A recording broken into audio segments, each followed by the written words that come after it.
to go? Let's do this.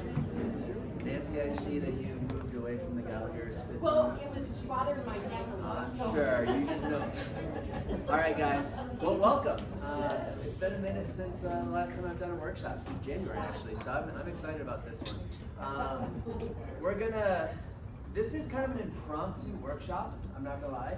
I think there's a great turnout, and I'm glad you showed up here tonight, but you've been to some of them where this whole place is packed. I think I learned my lesson to not do a workshop right after the holiday, but all good.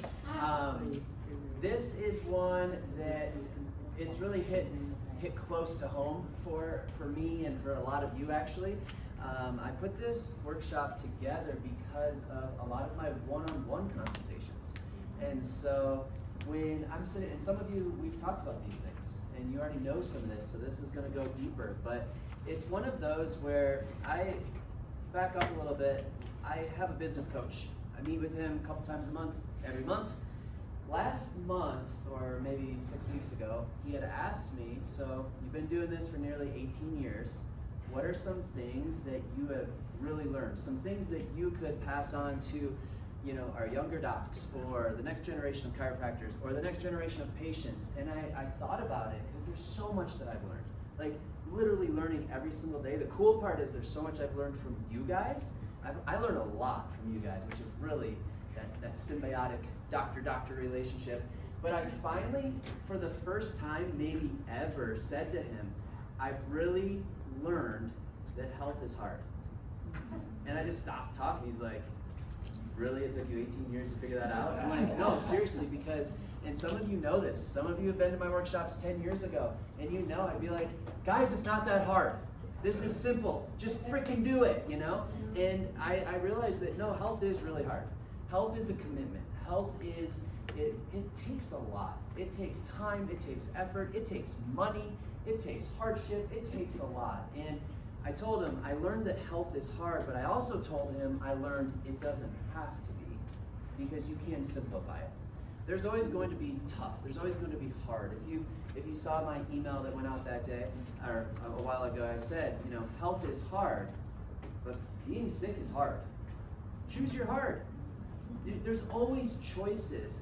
And so when I've been recently, over probably the last year or two, doing a lot of these one-on-one consultations with you guys, a lot of people are just asking, like, how can I make it easier? How can I simplify this? What are the easiest things that I can do? Because right now, I feel like I'm failing. And I'm like, ugh, I don't like hearing that. Especially as one of your providers and practitioners, I don't want you to feel like you're failing, because showing up, come on, it's cliche, but it's more than half the battle. Like, just show up, just get your butts in seats, get to the office to get your adjustment, get to the gym, get to the kitchen and make something healthy. Like, just showing up is huge. But then I really start to think about the 5 essentials, which we have taught for years, for decades. Nutrition, max mindset, healthy nervous system, exercise, detox, but those are also very broad. And so I've kind of tried to figure out what are the most non-negotiable things that I try to implement every single day. I am not perfect, and I will show you where I've fallen flat on my face and when I know I'm off track. But these are the non-negotiables that I feel have transformed my life and my health. These are the ones that I feel have helped me the most. And as I started to teach these and discuss these with patients one-on-one, they were coming back and being like, hey, I did this. Like, I actually did it. And it was almost like a badge of honor. I'm like, man, I did it. And so we're gonna go over them. We're gonna go over my 5 daily non-negotiables. And these are the things that, truly, if you can do these 5 things, starting tomorrow, and you do this through the summer, I think you're going to see, feel, and recognize a transformation by the end of the summer. So with no further ado, we are going to dive right into it. The first non-negotiable. This is hands down my biggest one. This is the one that I'm just like, please do this. If you can just focus on this one thing, I think it is a catalyst to so many other things, including the next 4, and that is simply get some steps. Simply move, because it is easy, it is free, you need nothing. You can use stuff I have a really good friend. She was actually in for her one-on-one consultation today, and I guess they're dubbing it the hot girl summer. I don't know much about this, but it's essentially going out on a walk with the weighted vest, and I am seeing a lot of weighted vests, and I love it. I am here for the weighted vest because you're getting full body, you're getting strengthening, you're getting some cardio, zone 2 cardio, you're getting so many things. But for most of you don't need anything, and you can do it year round. You don't have to have rest days, you don't have to have recovery days. You can do this every single day until the day you're dead, which is a very cool thing. It's also, whether you know it or not, it is hitting so many major muscle groups by just walking. I mean, you think about, you ever heard that whole thing, if you've ever like lifted weights, worked out, you always hear the don't skip leg day, right? Jordan, don't skip leg day.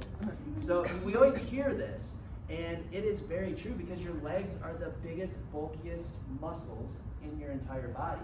So if you want to burn fat, if you want to build muscles, you've got to hit the legs, the glutes, the quads, the hamstrings. And so walking, simply walking is going to do this. It actually stimulates your uptake of glucose by muscles, which is increasing your insulin sensitivity. You're going to hear me say this a lot tonight. Insulin sensitivity. So insulin is that hormone that takes sugar from your blood and it puts it where it needs to go. It gives it to muscles, it gives it to organs, it utilizes it for energy. Unless you are not sensitive to that insulin. Unless you have insulin resistance. Now that sugar is just floating around in your bloodstream. Do you guys know what that's actually called diagnostically? Diabetes.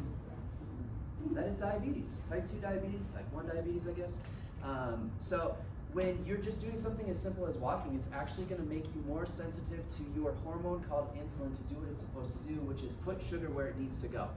If it does not go where it needs to go, it is either going to spike your blood sugar levels, which is diabetes, and or that sugar is going to be placed in cells, specifically adipose cells, fat tissue.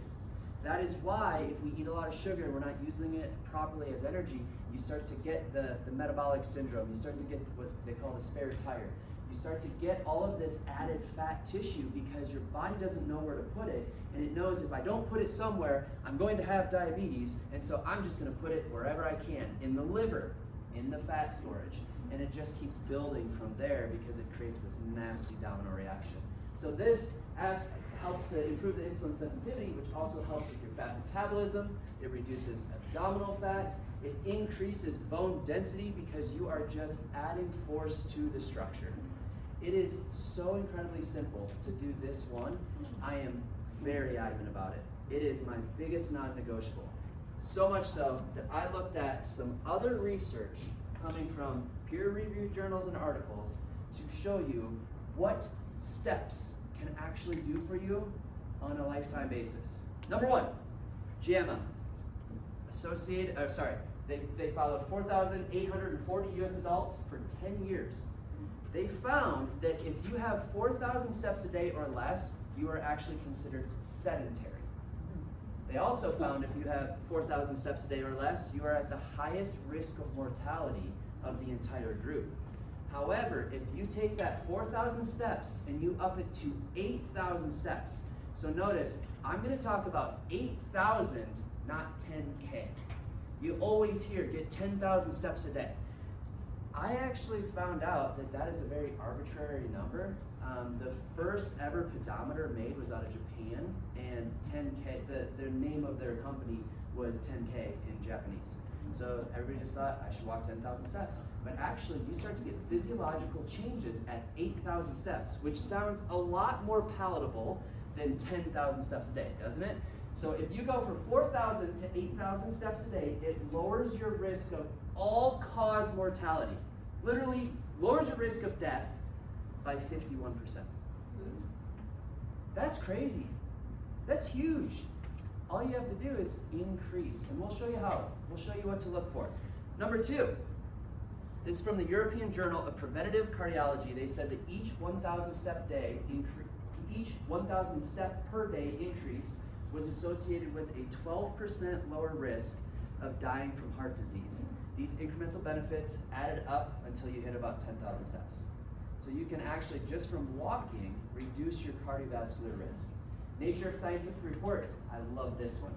They showed that averaging 9,800 steps a day improved cognitive function, and it lowered the risk of dementia and Alzheimer's by nearly 50%. That one, I'm like, yeah, I like that one because Alzheimer's scares the crap out of me. I know Could you repeat that one again? Yeah, so for every, if you average 9,800 steps per day, it improved cognitive function and it lowered the risk of dementia and Alzheimer's by nearly 50%, just under 50%. If you have a friend, family member, or anybody that has been diagnosed and suffers from Alzheimer's and dementia, you know that's a hard one. That's a hard one for them. It's a harder one for their family and friends, I think. And so I've seen that kind of run through my family, and it's tough. And so if I can just get out there and walk and potentially prevent that to some capacity, along with all of the other things that you can do, obviously eating right, healthy fats, hydration, which we'll talk about, that can make a huge difference. The last one is by, it's I don't even know how to say this journal, Diabetologia. It's a while ago, and so they had said that each additional 2,000 steps a day lowered your risk of insulin resistance and type 2 diabetes by 5 to 10%. Okay, pretty good. However, walking 10,000 steps a day nearly eliminated the risk of type 2 diabetes for those that already are pre-diabetic. I think that's really big because I know some of you in here have been diagnosed with pre-diabetes. And so just increasing those steps, and yeah, get up to 10,000 if you can, but even 8,000 is gonna be a game changer for you guys. And so if you can do these things, that is one of the easiest steps that you can make, pun intended, to move you in a better direction. So how do we start to do this? I think first and foremost, you have to schedule your step time if you're really trying to increase it. You have got to schedule it. I just texted my wife because she is now 10,000 steps a day for 4.5 years. I'm like, whoa. The reason that all started was because she unfortunately had to have a pretty significant back surgery. Ironic, coming from the chiropractor's wife, I know. But it was actually, it came from being sedentary. When she got a new job that was work remotely for the first time, she was sitting a lot. And then COVID happened and she was sitting like 12, 14, 16 hours a day. It was crazy. All that force and pressure, actually, it was like a little balloon going poof, like that. So it created a disc bulge, and then the next thing you know, there were some tough situations, wrong moves, and that bulge just went kaboom, and it actually wrapped around her nerve root. The orthopedic surgeon, I know him because I referred to him before, and he called me that day because it was during COVID and I couldn't go into the hospital. So my wife and I had never had a surgery. Between the two of us, we'd never had a broken bone up until that point. And so this was like new territory for us. And I'm literally driving around aimlessly in Colorado Springs, freaking out because I can't even be in the hospital when my wife is having a back surgery. And he called me after he sent me a text of what they cut out, and it looked like a chicken cutlet. I was like, what? This is crazy. He had a ruler next to it. It was that big. And he said, you had no chance. I'm like, what the hell does that mean? He said, as a chiropractor, you had no chance because it literally wrapped its way around that. But that was obviously a tipping point for her that we can't be sedentary. We can't sit all the time. And yes, some of our jobs do create that, but it doesn't mean you have to do it. You can get up, you can move, you can make alterations to your work facility or your whatever it is. And so she is now 10,000 steps a day for 4.5 years. I think she's only missed like 3 days in that whole 4.5 years. One was because of COVID. She almost had razor blades in her lungs, and so didn't make that. And then there was 2 other like maybe random ones. But other than that, 10,000 steps a day, and it's because she schedules it. She knows, she's very strategic of, okay, I'm gonna do 1 mile on the treadmill in the morning. I'm gonna do a lunch walk with my dog. We do tend to do some more after dinner walks as well, which is one of my favorites because it helps with digestion of your food, it helps insulin sensitivity, helps to actually absorb the nutrients and then burn it off so you're not just sitting there with it at night, so you're not digesting it, because it just becomes more fat. So we really do track this, and then, or schedule this, but then we make sure that we track it. and it's almost become a game. And like, if you're a competitive person, track it, because you will push for it. There are times where I look up and she is literally doing one of these, staring at me. I'm like, you didn't get your steps today, did you? She's like, nope, but I'm getting them now. She's just like making laps around. I do head weighting. You should do head weighting. But now you can do it, because not only is it going to be brilliant for your structure, in your curve, in your arc of life, but I want you marching in place. So I do anywhere from 12 to 15 minutes while I watch a show, by the way, because I need to shut off my brain because I get so incredibly bored with head weighting. Anybody else? Anybody else hate head weighting as much as I do? Guys, I hate head weighting. I will be the first to say it, but I will also say the things that we hate the most are usually the things that work the best for us over the time frame. But yeah, I just sit there and I march in place, and by the end of it, I get almost 1,000 steps. Boom. Easy, right? So just little things you can put together. Park further away. Does anybody do that? I definitely do. I get yelled at every single time. I'm like, girl, you just told me you need your steps. This is a great way to get our steps and not ding my car. Duh. So park further away. Take the stairs is a great one, because you're actually engaging the muscles as well. What's that? Oh, sorry. And then finally, the extra credit is incline walking. I love it. It is my favorite. Whether it is out on a hike, whether it is on a treadmill, I am a big fan of incline walking, because you really do engage these big tree trunks right here. And so if you want to start to burn fat, get cardio, do all of the things at once, put some incline in there. My favorite is I probably do it twice a week, and I do this as my workout, because I lift weights, I have resistance training, but probably twice a week. If I'm not hiking, I will pop my treadmill up to 12%, I will put it at 3 miles per hour, and I will walk on that, not holding on, for 30 minutes. I am drenched by the end of it. You can feel all the muscles engaged. It is an amazing workout. You don't have to do 12%. If you want to do 6%, if you want to do 2 miles per hour, make it your own. Do something that you can accomplish, but start to implement that, because that really does move the needle a lot more than anything else. Anything else that you guys do in order to get your steps? Yeah. Wheelbarrow. Push wheelbarrow. So she has Bob, her husband, on his hands, and wheelbarrow. They live out on a farm, so they're pushing stuff all the time. What else? Yeah. Jog in place while brushing your teeth or filling your water bottle at the sink or the. There you go. There you go. Steps there is at the gym. Yeah. What I said back here, any movement is good movement. So like this, marching in place, it's like, well, that's cheating, that's not steps. Yes, it is. You're moving, you're just not moving. Like, you're moving, but you're not moving. Does that make sense? And so that is, you're still stepping. It still counts, it still adds up. And so these are great. Anybody else? Anything else? Yeah. I walk around while I'm on the phone. Yeah. Especially with meetings, just in case the house. Do you do that on purpose, or because you're a pacer? Oh. I know. I'm When I was in the office, so I'd walk down the hallway, and walk back to get stuff. Yep. I'm a pacer.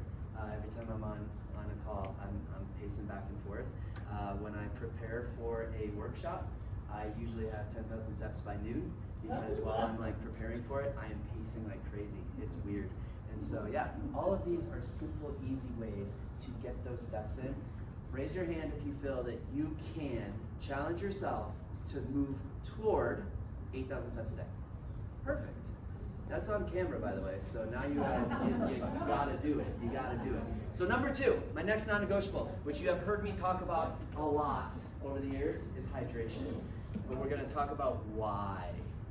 It's a lot easier to do the thing when you understand why it's actually helpful for your body, instead of just, you all know you should hydrate.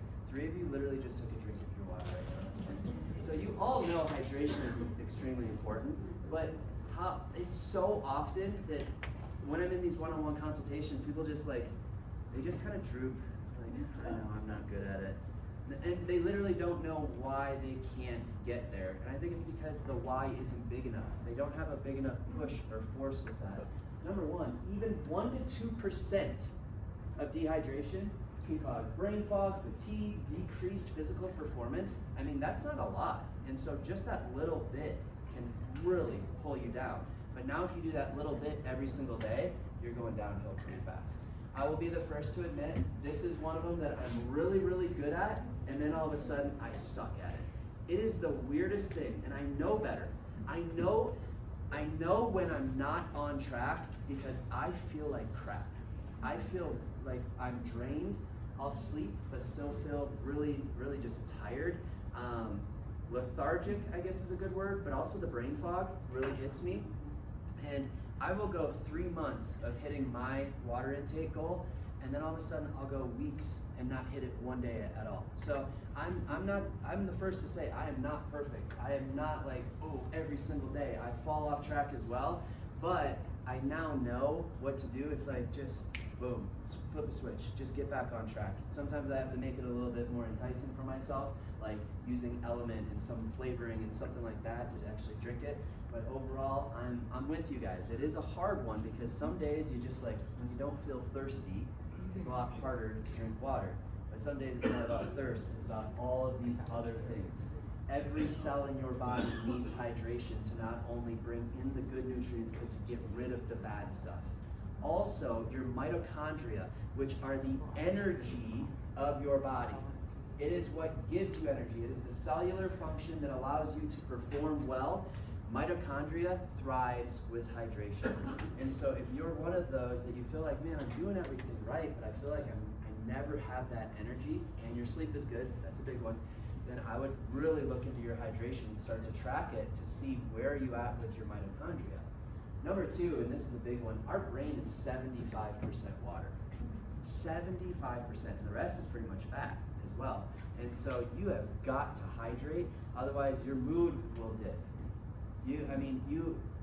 Depression, anxiety, these things that some of you may already have, you're just adding fuel to the fire when you're not hydrating properly. This is also one, I know none of you have ever gone out drinking to the point where you've had a hangover. I know you would not do that because you are all the epitome of health and so good, but a hangover is essentially your brain sagging in your skull because it's so dehydrated. Pretty scary, right? They've also shown that not having enough water, depending on how dehydrated you are, can mimic being drunk, the day after drinking and having a hangover. It can mimic that in the way of brain fog, in the way of your, dexterity or acuteness with that, how agile you are, physical performance, just your cognitive ability. This one is a big one. Number 3 is detoxification. Before taking a big detox cleanse, before doing our daily detox, first look at your water intake. Water is the best detoxification or detoxifier there is. And so I would first look at that and just really focus on your water intake. You also look at joint and spinal health. Any of you that have talked to me about spinal degeneration, arthritic changes, degenerative disc disease, where that little disc, that cushion in between the vertebrae starts to get smaller, that is done. You can't reverse that. You can't get rid of it, but you have got to stop it in its tracks. And so the way to do that is to continue to hydrate yourself because it will hydrate those discs. The other thing, and the reason I like the wobble cushion so much, or an exercise ball, or you just moving, walking around while you're on call, or walking in place, is because it's called imbibition. What that means is when you're wobbling like that, you're milking the disc. You're bringing fluid into that disc. You're bringing hydration, nutrients, and blood flow back into that disc. So whatever is there, you're going to keep it healthy, healthier at least. And yes, you can truly stop degenerative process in its tracks. And I know this because I've been doing this for so long, and I have x-rays from 15 years ago of one person, and that same person 15 years later, and there is no progression in their degenerative process. You can stop that. You just have to be very specific with it. You have to give your body the right things. Also, joints in general, think of it as lubrication. Yes, motion is something that's going to lubricate your joints, but they need to be hydrated as well. Finally, we have cardiovascular and digestive health. So think about your car. If you don't get an oil change for a long time, what happens to the oil inside of your car? It gets thick and like sludge, right? And now that thick, sludgy oil is still going to pass through the engine. Is that good for your engine? No. It's the same thing with this engine right here. And that oil is your blood flow. And so if you're dehydrated, it thickens your blood. If it's a thicker blood, the consistency, when it comes through your heart is gonna have to work harder. It's gonna pump bigger, and that is high blood pressure. And so if you are a person that suffers from high blood pressure, this is a great way to be proactive with that, to the point where I have had some people, just by drinking more water, have gotten off of blood pressure medications. I know that's not gonna happen across the board for everybody, but I have seen it happen. And it's just when you dehydrate yourself, everything else is going to compensate for that. So ways to get your H2O. I would say the first rule of thumb, and a lot of you know this, is take your body weight, divide it by 2, and that's how many fluid ounces you should try to consume, I would say, at a minimum, every single day. I stress the at a minimum because of the bottom one, which is if you live in a dry climate at altitude, you need more water. We need more water here. You know this. You've seen how dry your skin gets, but I would really focus on upping that, and especially if you're active, if you sweat a lot, you want to increase that quite a bit. So for me, I'm 180 pounds. That means at a minimum, I'm trying to get 90 ounces a day, but really my goal is about 1 gallon, 126 ounces every single day. The way I've done that, it took a while to get up there, by the way. Do not, if you're at 60 ounces, don't try to go to 120. You will be on the toilet all day long.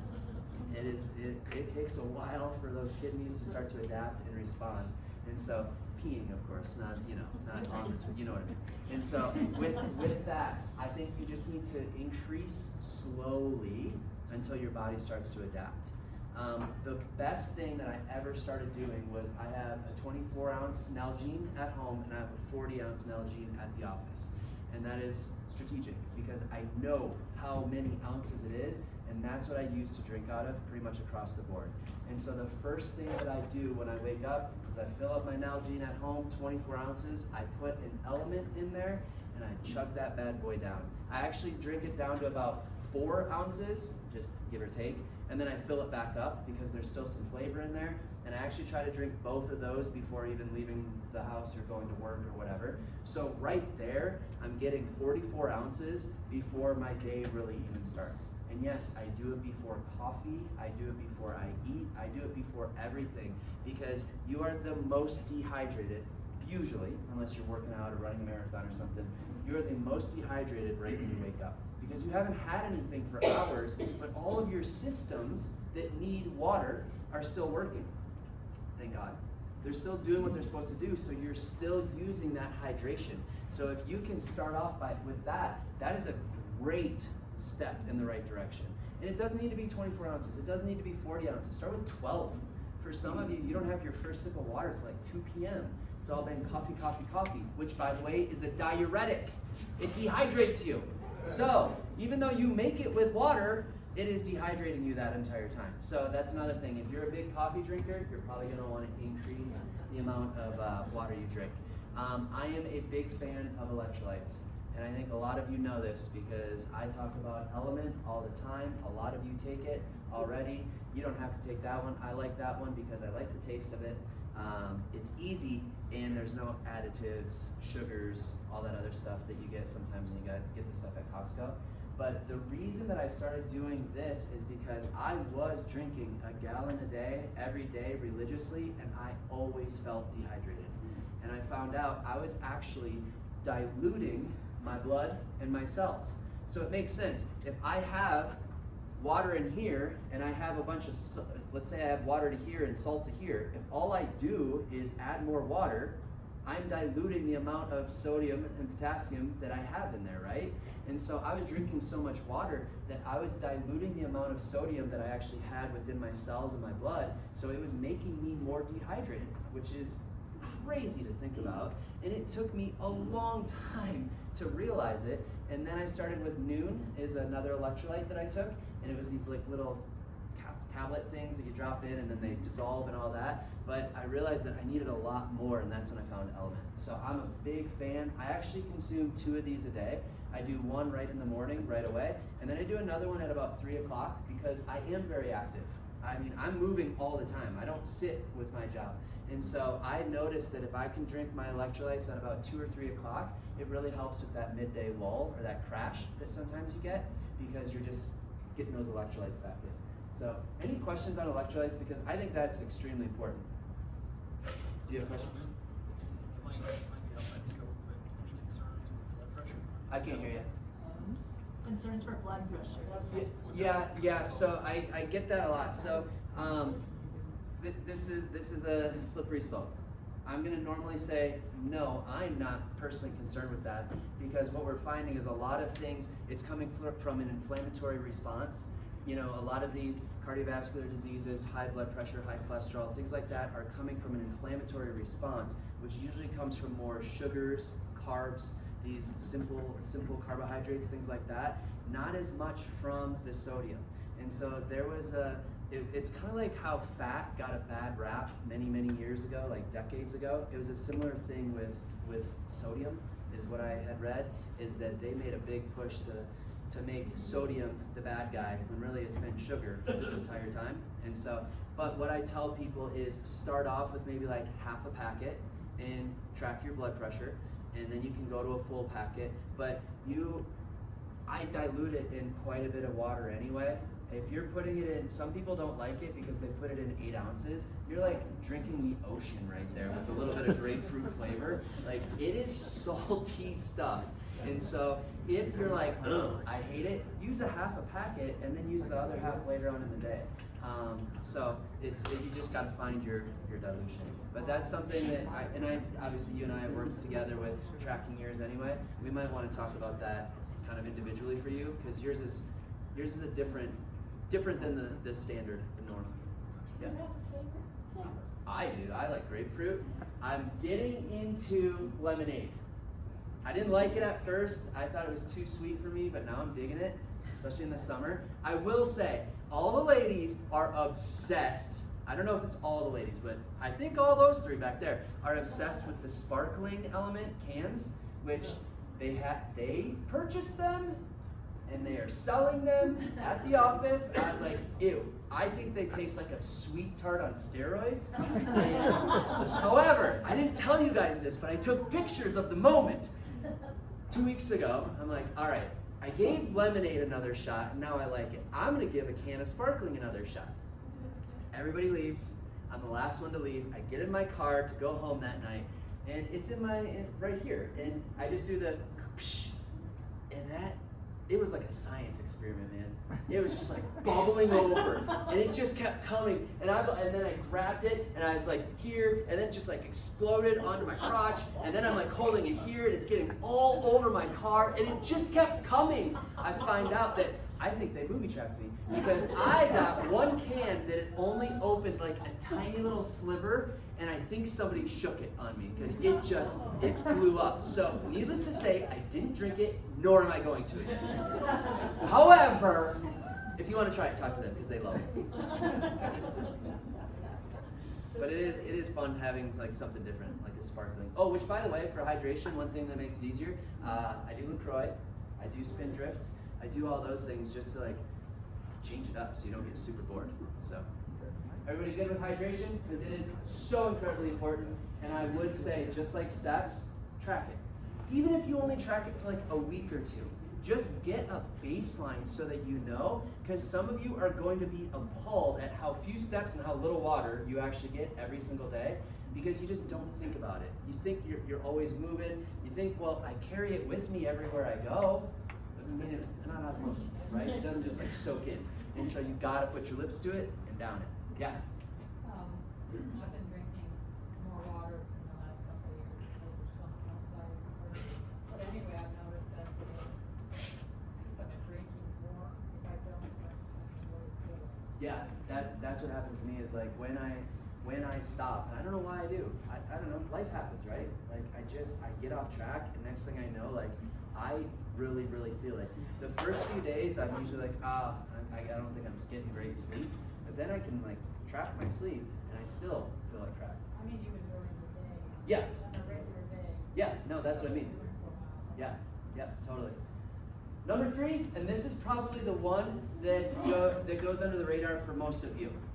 and this is prioritize your protein. I think it's safe to say most of you do not consume enough protein on a daily basis. And so when it comes to the 5 essentials, and one is nutrition, very broad. We know get rid of sugar. We know reduce carbohydrates. We know eat good fats. But I would say right now what I've been noticing with a lot of patients is just consuming more healthy protein has been a big game changer. So I think the reason that so many people don't consume enough is because a lot of people just don't know how much should we consume. So there's a few schools of thought. I'm just gonna lay them all out there for you so that you can kind of determine which one you feel is best for you. And so the first one is take 0.7 to 1 gram of protein per pound of body weight. Say that again. 0.7 to 1 gram of protein per pound of body weight. So if you're 150 pounds, you're eating 150 grams of protein each day. Or whatever 0.7 times 150 is, that range right in there. The second one, I think the one that is a little bit easier for a lot of people, is that whole 0.7 to 1 gram, but take that into consideration, or that would be for every pound of ideal body weight. So let's say you're 180, but you'd like to be 150, then use 150 as that barometer. And you just multiply 0.7 by that, and 1, I hope you can do that on your own. But then you have that range of that's kind of where you want to land. Make sense there? So just take 0.7 times your weight? It depends on which one you're doing. Either your body weight or your ideal body weight. The third one, and this is one that my buddy Dr. Kurt and I kind of came up with, is even if you just focus on 100 grams a day. Just get 100 grams a day. Because for most of you, that's even going to be pushing it. It's pretty amazing how low people are with How protein. much is that in units we understand? It's like measured in grams in our world. It doesn't work like that necessarily, because everything has different grams. So like, well, let me show you this. So like organic Greek yogurt, 1 serving is 18 grams, but then cheese is 6 grams. So the best way to go about that is you do have to start to track it. So I use something called, I use an app called Carb Manager, because you can just use your camera and use it on the QR code, or the barcode I should say, and it's going to tell you how many grams are in there. I don't really have an answer for that because there's no just like cut and dry. Huh? I was thinking of meat. I don't eat meat, so that anybody have an answer for that? So if you were to eat like 3 ounces of steak, do you know how many grams that would be? Because that's the best way to go about it. Is, I mean, even kind of looking that up is figure out, you would probably just want to weigh out how much meat you have, and then you can look up how many grams of protein is 3 ounces of steak or 5 ounces of chicken. That's probably the best way to go about it. So like for me, I do, like, I don't track everything, by the way. I just track certain things for a while so I can get a baseline, and then from there, I kind of know where things are at. And I'll come back to this as far as like some of my favorites and go-tos. But the 100 grams is a good barometer to push for. The last one is you could try to get like 30 to 40 grams of protein per meal. So you're getting anywhere from 90 to 120 grams for the day, and then you'll probably add in a few other things throughout the day or night that will have some extra. Yeah? They have this really cool little food scale on Amazon, and it's Prime Day, and it like measures everything out for you. Even like protein and stuff like that? That's cool. Amazon. Yeah, my scale only measures weight, so. You have It's a food scale. plant-based, Oh, got it. Yeah, it's a food scale. you have plant-based protein powder, Yeah. Yeah. see if there, you have Yeah. in the office. Yep.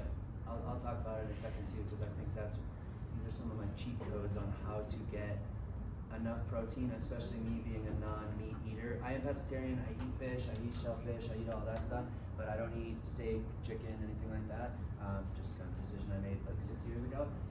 So it can be a little harder for me to get that 150 to 180 grams of protein a day, but I get it. It's actually gotten a lot easier now that I've figured out what has a lot of protein. Yeah. What's the difference between whey protein and whey protein? I know you don't have whey protein. Well, no, we have whey and we have pea. Pea soy? No, it's pea, like pea protein, like straight pea protein. So whey is coming from the cow, right? So when they start to do everything with the cow, and then there's this thin film on the top, so they take that film off, and then they dry that out. That's whey protein. And so I do consume whey protein, where I'm because I do eggs, I do cheese, I do byproducts, I guess, of animals. Where I'm the biggest hypocrite is I also do consume collagen. I will be very upfront with that, just because it has helped my body so much, which collagen is just, the bones and the marrow. But I usually stay away from a soy protein. I don't stay away from soy completely. I do edamame, I do tofu, I do tempeh, but as far as proteins go, I try to stick with either whey or plant protein. Or pea plant. Make sense there? So going back, the reason these are so important is because number one, it preserves muscle mass. As we age, it is just a part of aging. You are going to lose muscle mass, and that has a major impact on longevity. It has a major impact on stability, on coordination, on balance. I want you to keep as much muscle mass as possible. And so consuming protein is going to help with muscle mass, and it also helps metabolically, because muscle is it's like a burning furnace inside of your body. It consumes more calories, it consumes more fat. You want muscle because it is going to take fat and eat it for breakfast, lunch, and dinner. And so if you can prioritize your protein, you're actually feeding the good things as far as that muscle goes. It also keeps you satiated longer, much longer than carbs, and I would say just as, if not longer, than healthy fats. I really see the difference when I'm eating high protein. You just feel satiated longer, which is going to keep you from overeating and snacking. And even if you do have one of those cravings and kind of want to snack at night, try to go with something a little bit higher in protein, like some seeds or some nuts. Just be careful, because some of the things that you think are really, really healthy are also very high in calories. And so if you're one of those people that are kind of tracking that, you can easily, you look at a normal serving of pumpkin seeds, for example, which is 9 grams of protein per serving, but a serving isn't that big, and it's probably like 200 to 250 calories. Next thing you know, you eat 3 servings, you've eaten an entire meal right before you go to bed as far as caloric intake. So that's just my one thing. You'll notice I'll go over two of my favorite recipes. One has peanut butter in there, and that's my smoothie, and that you're looking at it like 788 calories. I don't want that. 64 grams of protein, I don't need that. One of the ways that you can reduce that quickly is just take out the peanut butter if you don't want that many calories, because you're still going to end up with 55, 56 grams of protein in one sitting, but you're bringing it down to 500, 550 calories as well. And so you can play with those. That's just some stuff that I put out there and kind of went big so that you can kind of bring it back a few notches as well. The last one is it not only repairs muscles, protein repairs organs and cells. It helps repair everything. Amino acids are the building blocks of your body. And so when you want repair in your body, whether it's from an injury or from a workout or just from doing yard work, if any of you got hit by that hailstorm on Sunday, that sucked. I've been doing yard work for the last 2 days, and luckily I'm not sore, but I could be, because I don't do yard work like that every single day. And so it's one of those where I'm trying to feed my body as much as possible right now, because I know I'm doing something for hours at a time that I normally don't do. I will say I have found, even when doing my really long hikes and treks, you always see all these Cliff Bars and these high carb, high sugar bars that are really good for energy. Hands down, I do better and feel better when I'm consuming more protein on my hikes rather than carbs or sugars. I still have little sugar kind of bursts just to give me that energy, but really if I want to stay satiated, I'm really focusing on just some higher protein type of things. or at least high protein breakfast that's going to satiate me longer through the day. Here are some of my favorites. I would say on the left-hand column, those first 4, those are my absolute go-tos. I love them. I mean, organic Greek yogurt for 18 grams every single serving. That's protein like galore right there. The bottom 3, those are my cheat codes. Those are the ones that most people don't realize have that much protein in there. So like the hemp seeds and the chia seeds, I put those in my smoothie. Yes, they increase the caloric intake as well. So again, if you're watching that, be aware of that. But that's an extra 16 grams of protein right there. The top 3, I love those. Those are my go-tos. I probably have 1 scoop of each of those every single day. So the whey protein, I usually put in my smoothie. The collagen, I will either put in my smoothie or in my morning coffee. And then the plant protein, I usually eat later in the day or drink later in the day, just like a 3 o'clock kind of little boost for me. But right there, that's 51 grams of protein that I know I'm already getting that day. And psychologically, that makes it so much easier for me to wrap my head around 180 grams of protein. And so I have just really played with this a lot to figure out what works for me. You have to figure out what works for you. And so even with, I know I was talking to Bethany's husband, him and I both put the cottage cheese inside of the eggs while it's on the stove and mix them around and makes them nice and creamy and fluffy and so delightful. It just takes a little bit longer to make them. But that right there is, let's see, 14, I use 4 eggs, that's 24, so 38 grams of protein right there in just the eggs. And so, again, you don't need to use 4 eggs. I do it because I want the calories and I want the protein, but even 2 or 3 eggs could be a great breakfast for you that is not going to spike your blood sugar levels like cereal or a bagel or whatever. So, make sense? Yeah. So you're eating 4 eggs, and we've been told forever that eggs are bad for you. Again, it's the same thing. Eggs are horrible for you. I've been eating 4 eggs for like a decade, and my cholesterol is spot on perfect. I have had patients say the exact same thing. I think that eggs, I'm gonna be very blunt, eggs have gotten a horrible rap. I have not seen that eggs are the culprit when it comes to cholesterol. It is more the inflammatory carbs, heavy carbs, sugars, things like that. And I will die on that hill, man. I will die on that hill. I've read a few things that said eggs have gotten a bad rap. Oh yeah, absolutely. And I'm also one of those where if you want to do like just the egg white, cool, go for it. But there's just so many amazing nutrients. Eggs are nature's multivitamin. I actually don't even take a multivitamin anymore. I know we sell them, and I'm not just saying like do it or don't do it, but I eat so many eggs, and everything I've looked at, all the acetylcholine and all the nutrients that come in good, healthy, pasture-raised, organic eggs, it's just jam-packed. And so I'm a big fan of eggs. Yeah. What do you do with your egg? Edamame? Yeah. You can You make it flash snack? fry it. Yeah, you can do it like they do at a Japanese restaurant where it's just like putting some salt flakes on it. Yeah, but you can make, and you can also just make it with the seeds, right? Or the yeah, whatever's in it. I don't know what that is. Whatever I eat out of it. So you can just have that and not have the whole pod, the whole stock kind of thing. We have it sometimes.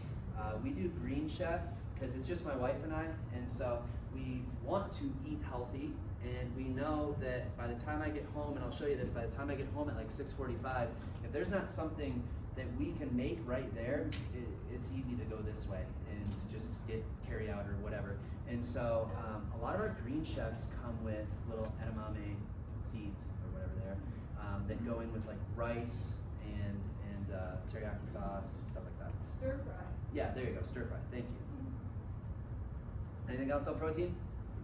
It's a big one, guys. I think it'll make you feel a lot better when you really start consuming that. I would say these bottom 3, these are the 3 that were kind of like, whoa, when I saw that. So I put them in more for me so that I keep reminding myself, like, I should start to bring those into the house, consume those more. But yeah, I love these three. And there's chocolate and there's vanilla. The plant protein, the pea plant protein, yeah, it doesn't taste great. I'm not gonna lie. I'm one of those psychopaths that if I know it's healthy for me, I'm gonna down it. I don't care what it tastes like, so I just put it in water and down it. I have put the essential greens that we carry in with it, and that's actually tasted pretty good because it's got like a little citrusy, not like a green kale taste, it's got a citrusy taste, so that's been pretty tasty. But I think these three right there really, really move the needle because they're very simple, they're jam-packed, and you're getting a high protein content. Now, do I want you only eating that throughout the day? No, you need real food as well, but that's a great way to up the ante a little bit for you. Okay, next one that goes hand in hand with protein is lift heavy stuff, guys. You need to lift heavy things. And I don't mean just like carry this from there to there. I mean like on a regular basis. Do something that is going to push yourself. And when I say lift, a lot of people just think lift weights and they get freaked out and all that stuff. Think of it as resistance training. Something that is going to force your muscles to work harder. And the reason I am so big on that is because of all the things we just talked about with protein as well, is there's something called sarcopenia, which is the degradation of muscle as we age. You can lose anywhere from 3 to 8% of muscle every decade if you're not doing any sort of resistance training. And so that could be regular like barbells, that could be dumbbells, that could be kettlebells, that could be resistance bands, that could be body weight exercises. I don't care. Just do something to engage your muscles at least 2 to 3 days a week. If you can get 3 days a week, I am a happy camper and I am on your side all the way because it really does have a huge impact. It also is going to help with bone density. Literally every single female, and I say this because it's mainly females unfortunately, that has ever come to me talking about what can I do for my osteopenia, osteoporosis, the first thing I tell them to do is lift weights or do some sort of resistance training because that load is going to build skeleton. It is going to help bring osteoblasts, which are the cells that build more bone into the body and kind of boost that even more. Again, it enhances metabolic health by helping out with insulin sensitivity. I mean, it's the same song and dance over and over. That's why I like these 5 non-negotiables because they work so well together. And if you can just focus on these, I think you're going to be doing phenomenal. Supports hormonal health. And this is big because when you look at all of that, when I see increases testosterone and growth hormone, it increases your thyroid sensitivity, it reduces cortisol levels, it enhances leptin and ghrelin, which leptin and ghrelin are the ones that tell you when to start eating and when to stop eating. I'm full or I'm hungry. And so it enhances them so they kind of balance out a little bit better. When I see all of those hormone changes, all I think about is it is going to help you either lose weight or maintain your ideal body weight. That's what it's really doing right there. And then this last one I love, brain-deprived neurotrophic factor. It improves memory, it improves cognition, it improves your mood, it helps with anxiety and depression. There's some research out there that I saw. There was the antidepressant kind of group, there was the placebo group that got nothing, and then there was a group that only did weight training. And that group that did weight training had better results on all of the depression scales than the one on antidepressants. Like, it is a powerful, powerful thing that you can do, and it is the organ of longevity. The people in our office that are in their 70s and 80s that still don't look like it, that still run laps around a lot of people, they are the people that still, they focus on their muscle health and their muscle mass across the board. And then they're also the most active people that I see at that age group too. I mean, it goes hand in hand. And so this is a big one. When you look at this stat right here, this is crazy. When you look at that bottom one, you have an increase of up to 47% reduced risk of all-cause death when you combine weightlifting or resistance training with some sort of cardio type of training. And again, you go back to number 1, your steps can be cardio.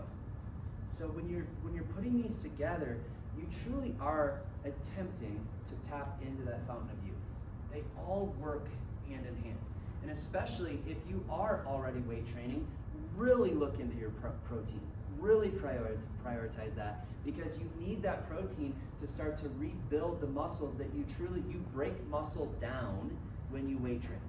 Literally, they're striated. Your muscle belly is like this. When you weight train, it starts to go like that. That's why you have all the soreness and everything else. And then it starts to come back bigger and better than ever.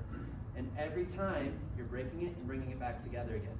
And so if you have that protein, you're going to help benefit the healing process and kind of gaining more of that muscle mass. This is one of those where you can do this in so many different ways. The thing that I am telling everybody across the board now, including my family members, is get a trainer of some sort. There's so many ways to actually go about that. You can, if you want to go all in and hire a personal trainer, like literally one-on-one to kick your butt, go for it. I've never done it, but I am not opposed to it. I have an app that I use. It is my trainer. That is a trainer. They put together a workout for me. I have to press play, and I just follow through, and then they kind of like give me some, I don't know, some pizzazz, some enthusiasm. Yeah. Well, just not curiosity, but just to recommend or to say, you want to be able to squat on the toilet by yourself. Yes. And so if you're constantly doing the squats, you'll be able to go to the bathroom by yourself. Yep. You won't need help. Yep. And therefore won't be embarrassed later on. And so that's just a goal, because it strengthens your quads. Yeah. Think functional. So what are things? I have a group of friends that we have our own chat. It's called Gains and Longevity. Like truly, we want to get gains as far as muscle goes, but we want to be healthy for a long time. And it's fun when we get to get on the text thread and be like, oh my gosh, I just did this thing today and it mimicked this thing that I did in my workout. That is like my favorite thing ever. I was at the lake house last 4th of July, and right on the lake there was a bunch of sandbags. And I actually have a sandbag at home that I use for part of my workout. And my father-in-law, he's just like, those are too heavy. I can't do that. So can you lift those? And I was just like, woof. And I actually surprised myself. And I text right away. I was like, I just lifted sandbags, kind of like I lift sandbags at home. And it was just cool to see like my workout coming to fruition in real life, and having that strength of, and actually that psychology of I'm not going to hurt myself because I know how to do this properly. But yeah, the little things like lifting something overhead, there's a lot of people that can't do that anymore. The little things like getting up and down from a toilet, that's a big deal. And so I'm a big advocate of squats, lunges, even just like wall squats is a good one as well. If you can get down and do some push-ups, that's a great one. Like just try to push yourself. If you need a little bit more encouragement, you need a little bit more push, that is why we actually have Orange Theory here today. Because as you guys know, we've been a partner with them for a very long time. But what I have heard from a lot of you is you're extremely intimidated by Orange Theory Fitness because of the rower, because of the treadmill, because you see people sprinting. It's really cool, and I was like, yes, they finally did it. I think it was like a year or two ago, they started a brand new class called Lift 50. It's literally, you just show up and it's 50 minutes of strength training. You don't have to go on the treadmill if you don't want to. And so I would highly recommend even just talking to them in the back just to kind of find out what do they have to offer. Could you go in and try a class out? She's also got some goodies that she's giving away. But that's why I actually personally asked them to come, because I really want you guys to be able to just show up and do the work. Have somebody else put together the workout for you, but then somewhere like OTF, they're there. They can watch you. They can look at your form. They can make sure you're not going to hurt yourself. They can kind of critique and deviate if there's one workout that everybody's doing and you're like, I hurt my wrist or I hurt my shoulder. Cool, do this instead. So you can still push it, but you don't have to hurt yourself more. So definitely talk to them on the way out, because they have a lot of resources and anybody can do it. I've literally been there with an 80-year-old woman next to me on one side and a 23-year-old dude on the other side, and both were kicking their own butts. We weren't like trying to go against each other. They were just trying to become a better version of themselves. And I'm not gonna lie, this lady I think kicked his butt. But anyway, it was pretty cool to see. And so I would highly recommend getting a trainer of some sort. I personally use the Ladder app. My wife got me onto it. I love it. You put in a bunch of information and then it kind of spits out who the 3 coaches are that they think you would resonate the best with. Then you can try them out. And then I just liked this one guy and kind of how he did his workouts. So I've been working with him for about a year, and it just makes it easier. But I just like it because there's no thinking involved. I remember back in the day when I was like, every day I was like, okay, what am I gonna do today? I'd rather just press play and do it. So just keep that in mind. Finally, sleep. We're only gonna spend a couple minutes on this because we did a full workshop. Oh, by the way, on our YouTube, Dr. Nicole just put up her smoothie recipe. And so there is some deviation from mine, and I think some of you are probably gonna like hers a lot better than you'll like mine as well. And so if you go to our YouTube page, you can check that out too. She kind of walks through what's all in hers, and I think you have the breakdown of protein and all that too, right? And so it's nice to kind of get both sides of that as well. On that same YouTube page in January is when Dr. Nicole, myself, and Dr. William, we did a full hour and 10-minute long sleep workshop. And so if you have more questions on this stuff, I highly recommend going back and watching that. I thought that was a very good one, and you'll understand why we recommend some of the things that we recommend from that YouTube, because we went into more detail with it. But sleep is so incredibly important, and it's way, way, way more than just energy. Like, yes, you want to have energy, but it actually allows your nervous system to recover. I think if you guys know me at all, you know the nervous system is pretty important to me, right? And so I want your nervous system recovering on a nightly basis. It helps with hormone balance, cognitive performance, muscle recovery, immune support. It does so many things than just giving you a boost of energy. And so I like to break this down into what we call the restorative sleep, and that is deep and that is REM. And so I've been looking all over the place to figure out, okay, what are we actually shooting for? I would say the consensus that I can come across is that we're looking for about 90 minutes in deep sleep and 90 minutes of REM sleep. You have to have certain things to be able to actually track that. So that's the hard part, is like my Garmin tracks my sleep, and it will tell me when I'm in deep and when I'm in REM, and it does that with all of its data and algorithms, but your breathing, your heart rate, there's so many things that go into it. I would say if you are struggling with sleep and you really want to get nitty gritty with it, the Apple Watch also does track this, but the reason I don't have the Apple Watch is because, from what everybody told me, you have to charge it every single night. And so most people don't wear it at night because they're charging it at night. My father-in-law, though, he cracked the code. He is Apple's favorite person in the world. He bought an extra Apple Watch so that he could wear one in the day. And he switches them and he wears one at night. I was like, that is both stupid and brilliant all at the same time. Oh, perfect. And it's fully charged. It lasts all day, all night. Oh, all right. So Julie charges hers in the morning when she's showering, and then it stays charged until the next day.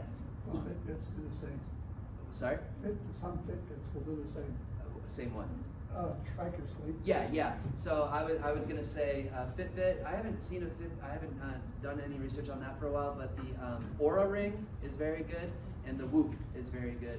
If you want to go deeper than what Garmin and Apple will track, from what I've seen, they're just gonna give better data. And the only reason I say that is because I used to wear the Whoop, and what that said was kind of off compared to what that said. Now I just wear the Garmin. I just know I understand how to read it better in comparison to what the Whoop would tell me, but I would really go toward that a little bit more if you really want to track it. But it is really the only way, other than doing a sleep study, to find out how much deep in REM are you getting. But both of these are extremely important. If you can get those 90 minutes, you know the days that you got good deep in REM, because you wake up feeling like Superman and Superwoman.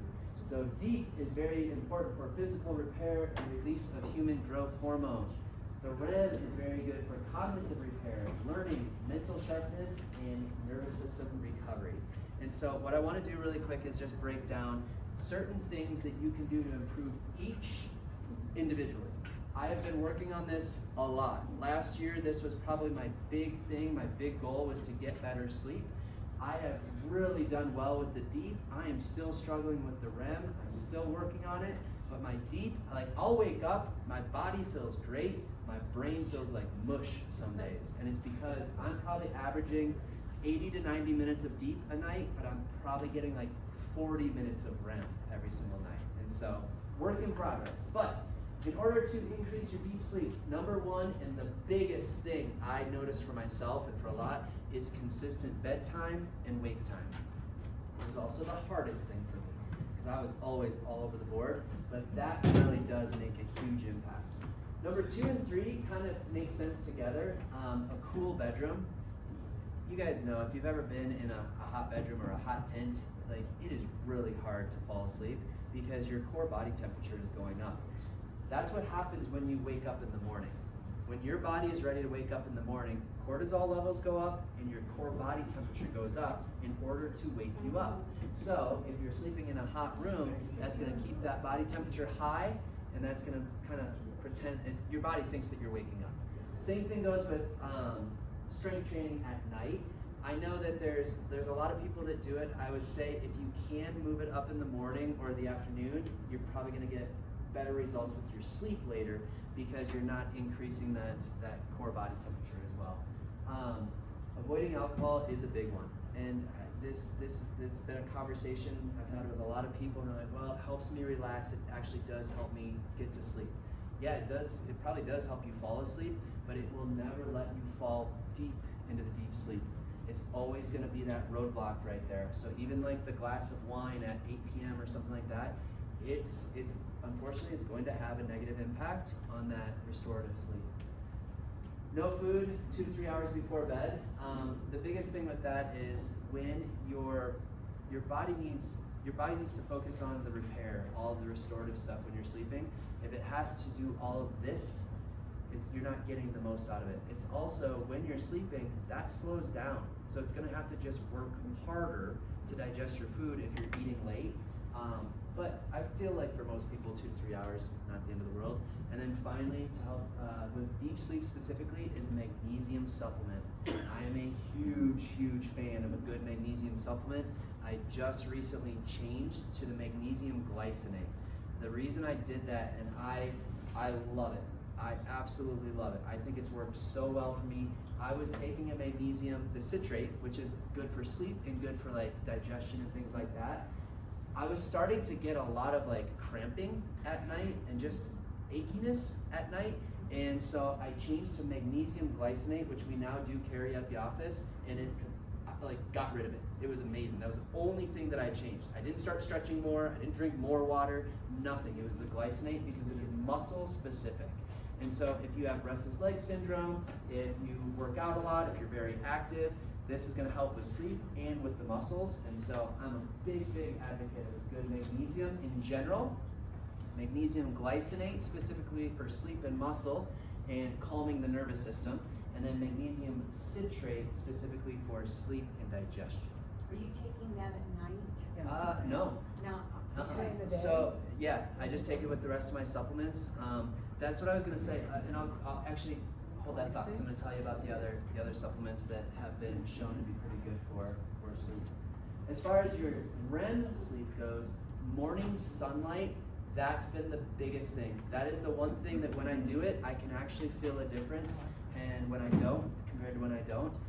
We go into way more detail with this one at the actual sleep workshop, but essentially it helps to start and it gets your cortisol and melatonin circadian rhythm going. And so that morning sunlight boosts cortisol, which you want to increase in the morning because it wakes you up. But it will, at that moment, it will automatically set an alarm for 12 to 14 hours later to now produce melatonin at that exact moment, 12 to 14 hours later. So if you can start to get on that kind of like rhythm there, it really does help, along with the consistent bedtimes. It's really made a big difference. Consistency, it's everything with everything in health, right? It's no different for your sleep. Meditation, breathing, journaling, all very good. For REM specifically, because it takes whatever is stressing you out or you're thinking about up here and it puts it on the paper. So then you don't have to keep thinking about it. It's something I've been working on. I need to get it out of here more, but it's something I've been working on. Caffeine It is a big one. Just like alcohol will impact everything later at night, caffeine too late in the day, it will impact you. There is a small percentage of people that have like some genetic mutation that actually caffeine does not impact them whatsoever. I don't know how you really find out if you're that person, other than I sleep like a rock and I drink a pot of coffee every day and I'm totally fine. Other than that, I've heard of this. I have a friend that is that way and I'm just like, he's a cyborg, man, it's weird. And so I would say for most though, you don't want to have any caffeine 8 to 10 hours before going to bed. This one sounds stupid, but it's really, really legit. Sleep longer if you can, if your schedule allows it, because you hit, and I've actually tracked this on my watch too, you hit this like big burst of REM sleep right before you wake up. And so if you can get that last burst, that's pretty awesome. You kind of have to find your like ideal sleep times though, and unfortunately life doesn't always help that. But if you can sleep a little bit longer, you're more prone to get into that REM sleep. And then finally, omega-3 fish oils is really, really good for REM sleep as well. The other thing that we talk about, magnesium glycinate, glycine, and inositol. This is our trifecta as far as sleep protocols. I would say for everybody but 2. But I have something for you. For everybody but 2 people, it has actually had a really good benefit. For me, I started taking it and I was already averaging about 7 to 7.5 hours of sleep. I didn't increase my sleep, but I did increase my deep and started to increase my REM as well.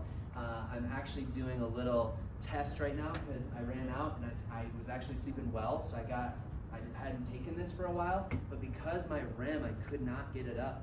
I'm trying to see it now, getting back to inositol, if that increases my REM sleep. And so far it's increased it by 15 minutes a night on a pretty consistent basis, so I think we're getting somewhere with it. But these 3 really do work. A lot of what they do is they help with the production of melatonin, which I love. You're not just consuming melatonin, you're actually letting your body do the work. But it also, all 3 of them are very good for calming your nervous system. And that is, I think that is huge when it comes time to take care of your sleep and your body. What I did find though, is that I take them usually at like 8 o'clock. You don't have to. You could take them at any time of the day because they're not an actual sleep aid as far as like, oh, it's gonna make you drowsy. It's everything to create the hormone later to make you drowsy.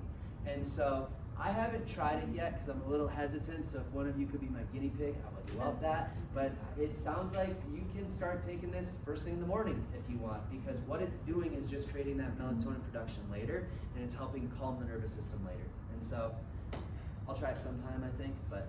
How much magnesium do you need? So usually 300 to 400 milligrams a day is what I would shoot for. Yeah. How about warming that up and drinking it on those really cold nights and having it warmed up? Awesome. Yeah. You've done it? Oh, every night. Oh, nice. All right. I like that. It's kind of like your own sleepy tea, because I do consume sleepy tea each night just to help. It's just like chamomile tea, pretty much.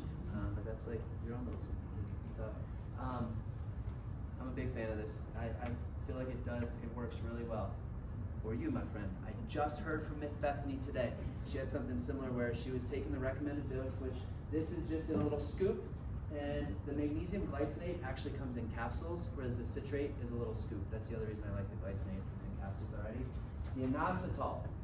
At first our recommendation was 3 capsules. What was happening for a lot of people is actually making them pretty groggy the next day, so we backed it down to 2, and I think most people are pretty well dialed in there. Bethany was saying today, actually, that 2, it wasn't touching anything. She went up to 3 and it made her super groggy. She came down to 1 and that actually got her dialed in. So, if you still have any of it and you want to try it out, I was like, oh, perfect, and I was hoping you'd be here today. And so, but it, just like anything, it doesn't work for every single person. I wish it would, and even with Lori, I was like, it's worked a lot. It's worked really well. I hope it does, and I was really hoping, and unfortunately it did. But we're on the lookout. So, any questions on that? We sell all of these, all of the supplements that we're talking about. We sell in the back.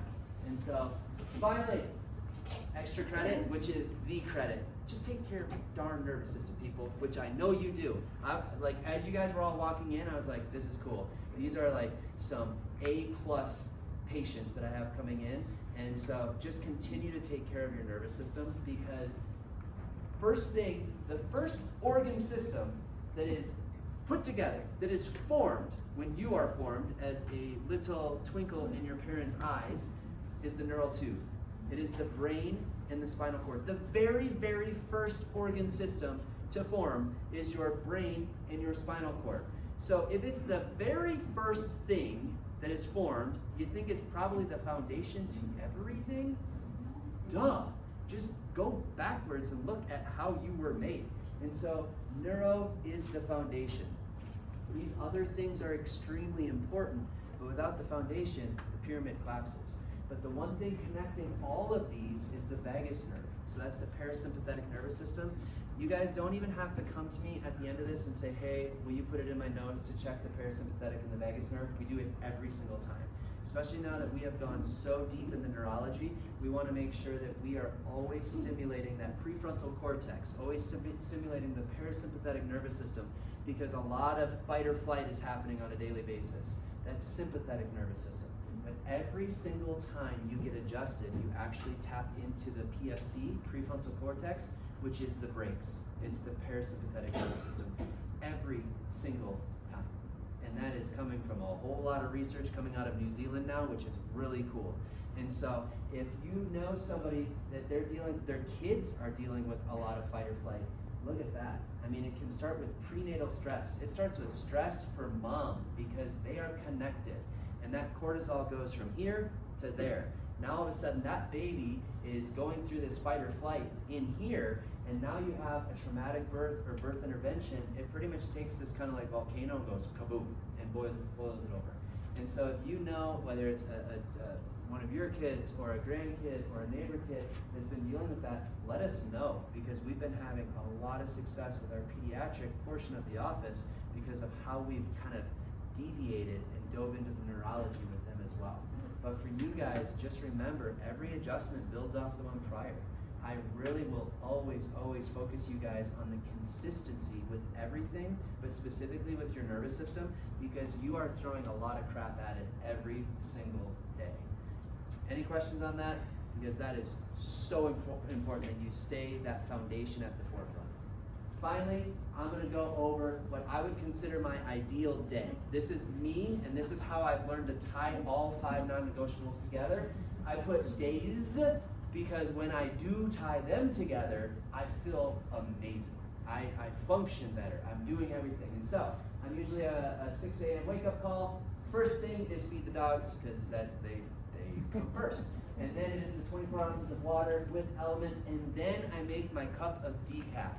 I no longer start with caffeine. You can watch our sleep workshop on why I changed that, along with the sunlight, and that makes a big difference, but I'm not going to go into it, but it gives me that cozy feeling, gives me that routine. The dogs wouldn't know what to do if I didn't make a cup of coffee anyway. They would like freak out, and so I still make it for them. It's just for them. And then from there, I try to get 5 to 10 minutes of morning sunlight. I just sit out on my front porch because that's where the sun comes in. It is outside. It is not through a window. It is not through sunglasses. It is not through a windshield. It is direct sunlight to the eyes, not staring at the sun, but out there. 5 to 10 minutes. Then I usually try to do incline walking on the treadmill like I talked about, or you can combine those. Go for a walk in the morning, get your sunlight, get your walking in, get your steps in. Then I have my cup of caffeine. Then I'm trying to do my strength training. I'm usually 30 to 45 minutes, nothing too crazy, nothing too long. Then I eat my breakfast. You guys saw my breakfast. The eggs is usually my breakfast, and the smoothie is usually my lunch. The reason I do that is because when I'm adjusting you guys, I don't want to be holding food because I'm holding your sweaty necks, and that's gross. So I have found that doing the smoothies works best for me. And then I look into work priorities, team, like all things work. But I feel better at work when I've done those things first. I really do, like hands down. From there, I'm usually home at 6:45, and it is make a great meal with my wife. I kind of talked, like we do Green Chef, but we do try to make something wholesome and healthy. Try to sit outside right now, but Colorado is all of a sudden not Colorado this summer, and so, I don't know, whatever. But after dinner walk, I think is a great one. Then we sit down to just try to like decompress a little bit and watch our show.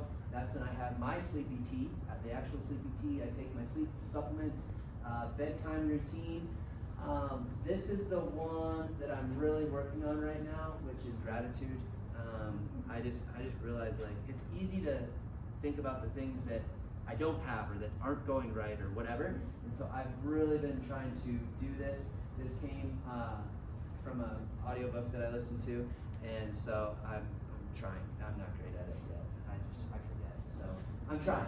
And then I have found that reading fiction at night is what I gotta do.